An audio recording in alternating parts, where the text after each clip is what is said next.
Lord, salamat at ginising mo ako sa araw na ito.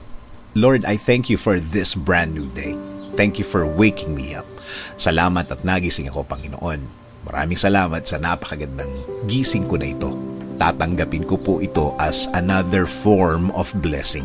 Humihingi po ako ng patawad, Lord, dahil minsan hindi ko nakikita ang kagandahan ng umaga at araw. Hindi ko nakikita ang mga bagay na ibinibigay niyo sa akin. Mga bagay na dapat maganda ang effect sa akin.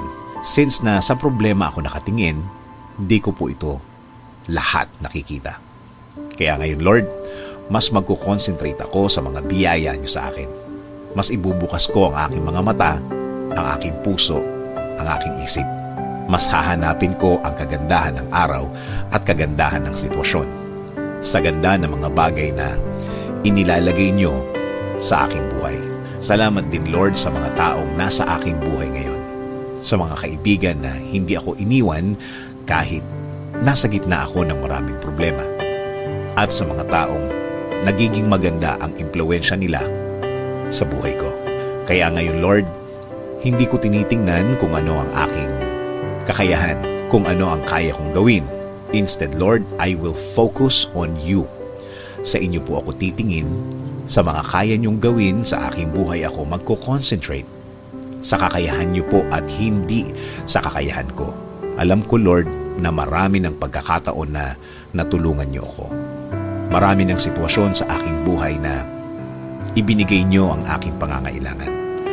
Alam kong tutulungan niyo po ako ulit, Lord. At alam kong babaguhin niyo na ang aking sitwasyon na ngayon ay mabigat na mabigat sa akin. Apektado na pati ang trabaho ko, kasama na ang aking pamilya. Patuloy niyo pong pasukin ang aking buhay.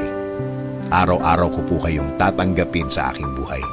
Kayo na po ang magbigay ng guidance sa akin.